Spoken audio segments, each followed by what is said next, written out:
My name is Jesus Nahara, and along with my co-founder, Bernardo Garcia-Rios, we are super excited to show you guys Bitscript, the Bitcoin development platform. So a little bit of background about us two. We've actually been software engineers in the consulting space for a decade now. Through that time, we've seen hundreds of different projects, stacks, environments, and specifically the last 5 or 6 years, we spent it in Bitcoin, then Ethereum, then stacks, and then back to Bitcoin. And as we came back, we realized that whether you're programming for, in or on Bitcoin, it is always agonizingly painful. And so that's what we're here to work on today. So we're Bitscript, which is a Bitcoin development platform. And what we've seen is, for the first time, we have a lot of developer momentum. It didn't matter that many years ago, but now we have a lot of developers coming in. And me and Bernie are asking ourselves, who's building the tools for these new developers? Who's going to meet that demand? And so our goal is to help Bitcoin companies write better software by making the process just a little bit more delightful. And we do that with, again, a Bitcoin development platform named Bitscript. And so we stealth launched in October, around 4 months ago, to make sure that we were building something that people want to use. And throughout that time period, I'm really happy to share the following 3 data points. So 1, in just 4 months, we have 14,000 hours that developers have spent on the site, either reading the lessons or actively using our tools. 2, we have a bounce rate of 36%, which again, if you've been in the startup world, benchmark of 40s where things start to look good and it looks like you might be onto something. And then last but not least is our growth rate. So we've still been mainly organically marketing, word of mouth, and even with that, we've been seeing 52% week over week average. So I think it's safe to say that we're at least building something that developers are interested in. And we're starting to move forward with, and during that time, we've obviously had a lot of time to learn. During those 4 months, we had a lot of time to learn different things and check our assumptions. The first thing that we've realized is the switching cost for developers is extremely high. If someone's used to programming in Visual Studio or programming in Replit, it's very unlikely that they pack everything up and head over to our platform. So what does that mean for us? That means we need to build tools that complement, not replace, where developers currently are now. Second, when we talk about Bitcoin developers, there's really 2 different developers. There's application developers and there's protocol. Following the 80-20 principle, we found that most developers at these companies and that are coming in are application developers that are either dealing with APIs or indirectly with the RPC. So we need to build tools that help that category of developers out. And then third but not least, the modern and the new and exciting that everyone's coming in for, such as PSPTs and Taproot, they're missing a lot of development tools.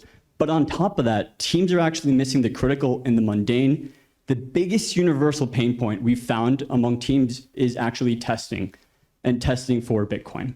So these are the things we've learned. And during the last 4 months, well, one more thing too, and I should mention this during the stats. I didn't write down the number because it's nothing to take home yet, but we do have revenue. We do have a couple of people paying for the platform through subscriptions. And we think that's a signal that we're building, something valuable. And our target market is Bitcoin companies, but that's a little bit too generic. And so the last 3-4 months, we've been doing a job of segmenting who really is our customer type. And we found that the 3 most likely type of enterprises to interact with us, to get multiple seats or multiple subscriptions, are wallets, APIs, and L2/infra. How do we know that? Well, again, we have active customers or we're actively negotiating contracts with companies in these 3 segments. And so where are we going? Well, we've now described where we're at, who's our customer, and what we've learned. What this means for us is our roadmap is now more laid out and structured. First and foremost, we're building a feature called BitSim, short for Bitcoin Simulated, which is basically a reg test testing suite that you'll have substantially more control over. You'll be able to interact with it with a UI or with a package, because again, we want to complement where developers are, not try to compete with platforms, and even test out experimental opcodes. Next, we're going to have UI tools. Again, one, a generic PSPT manager and a Taproot output generator were some of the most required tools along developers that don't exist yet. So we think those are pretty critical that we can build out. Third, extensions, but I'm not going to talk about this yet because I'm going to save that for the next slide. And then L2s, obviously, if you're building something on Bitcoin and you want to talk to Lightning or vice versa, we want to make sure we have the tools to be a comprehensive Bitcoin suite. Last but not least, we're going to have something called an API cookbook.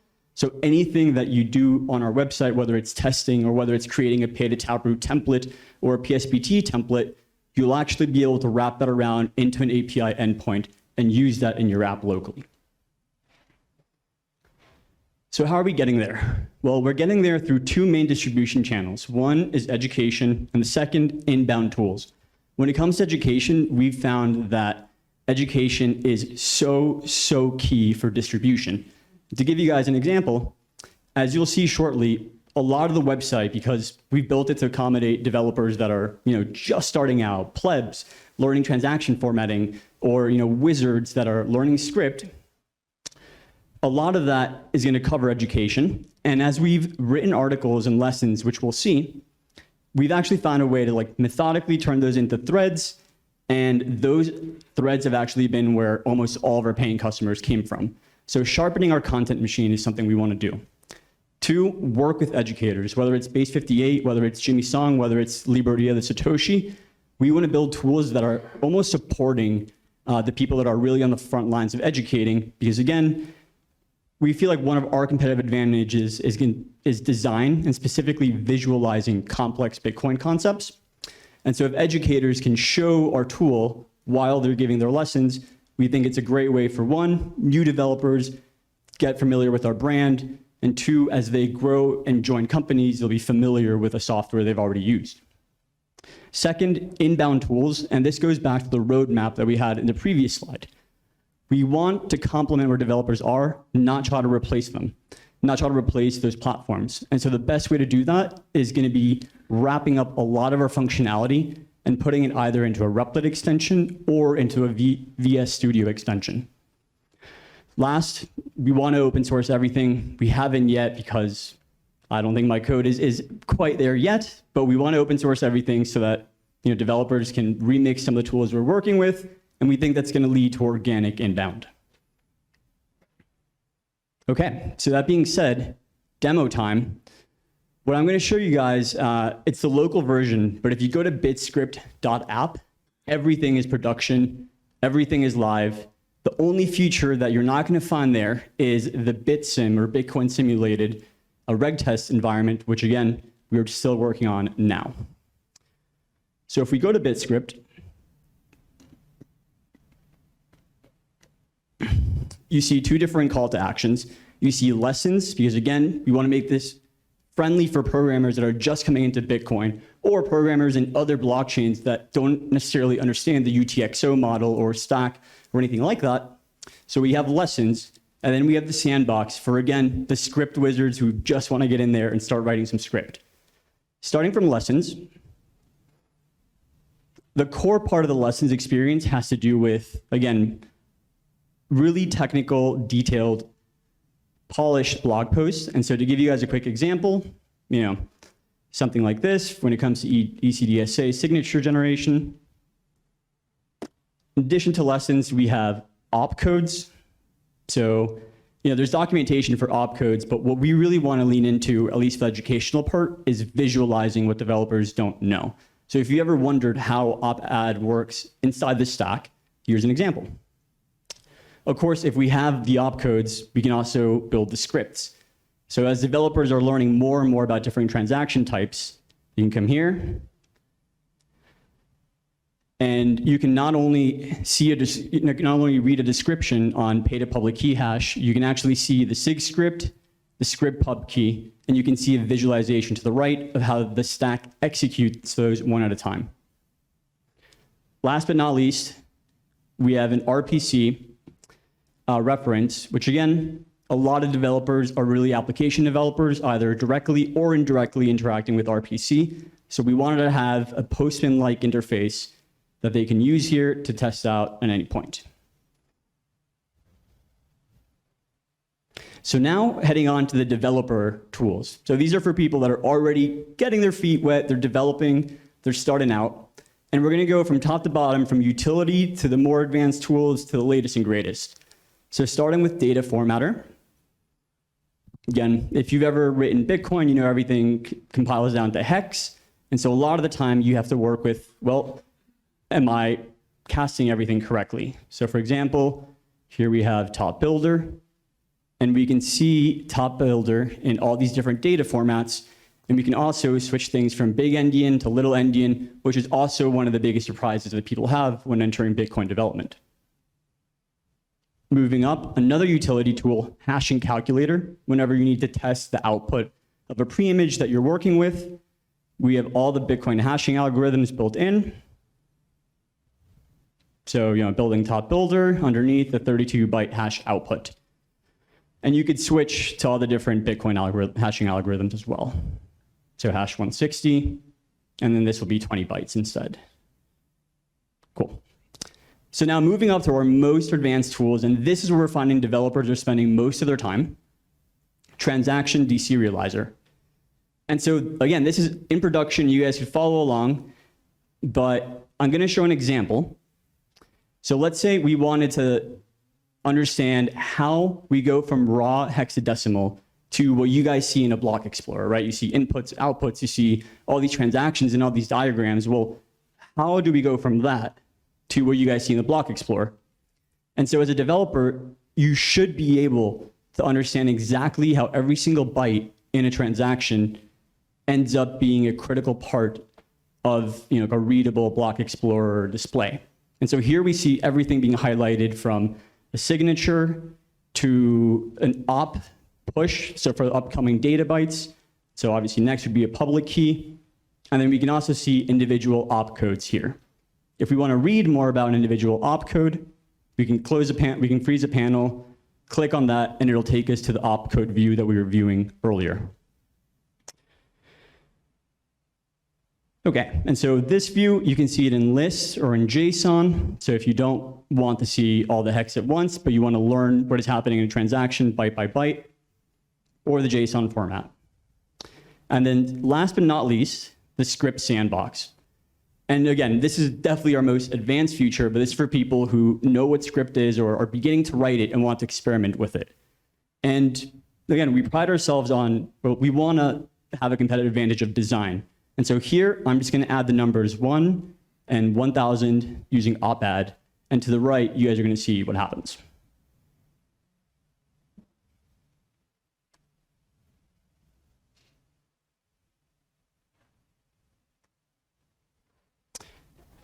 So as you guys can see on the right, we already see a stack that is going through each of these steps one at a time. And so we'll replay it again.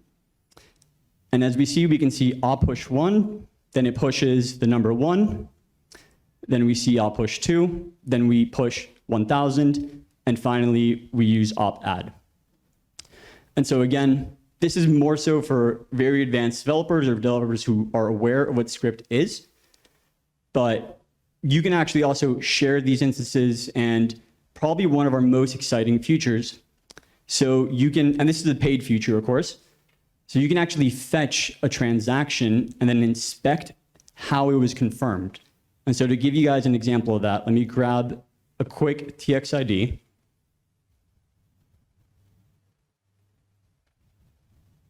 Paste it in here. We're going to select one input, the first input. And then if you're sharp enough to realize what kind of transaction that is a pay to public key hash transaction that got loaded. And what happened there is we reached inside the input, we reached inside the SIG script, we loaded the SIG script, we looked for the matching output, we found the script pub key, we loaded the script pub key, and so now it's executing both things together one step at a time, which is exactly how a node confirms transactions. So again, really advanced tools, but for people who are up there in terms of development, this is what they're looking for.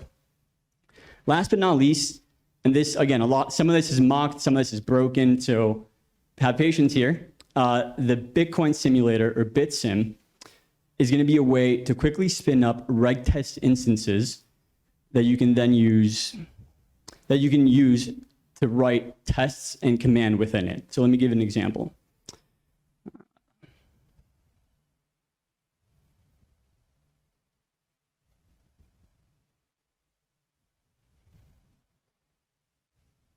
Okay, so here we created an instance, and what we can see is that there are commands and tests at the top right. So first we're going to write a command. And to give you guys a little preview of what we're doing here, this is actually connected to a mempool server. And so we see that we're on block 9657. Let's say we just want to publish 10 empty blocks. Well, we're going to click here. We can either use something called SmartGen that you're going to see in a second, or you can add blocks manually, you can add transactions manually, or you can add UTXOs manually. So using SmartGen, we can type in generate, and let's say we want to generate 10 empty blocks.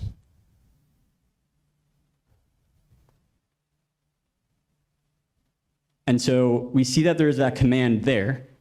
And if we were to go ahead and click it, and click run, we would see some little confetti letting us know that those 10 empty blocks were actually published in the reg test instance that we're running with on mempool. So a little bit long-winded here, but the ability to write commands, and then on the other side, you're going to be able to write tests against this instance that you have running. So say we want to test, maybe at block 1,000. We want to test at block 1,000. We want to test a transfer, or actually we want to test a transfer. And we want to test the balance of that transfer. And we can dictate out, we want that transfer to happen from Alice. You want it to be, half of Bitcoin. And the transaction should go to Bob. And so with that, we created a test, which if we ran this instance and it was working correctly, it would actually check that test, and at block 1,000, it would check the balance of that transfer, and it would check whether it was actually half a Bitcoin or not. So again, the most universal pain point we've heard while doing product discovery is a lot to do with testing. And so we hope that with this UI, and again, a package that developers can use locally in their environment, they'll be able to write Bitcoin, and the software engineering process for Bitcoin companies can be just a little bit better. Thank you.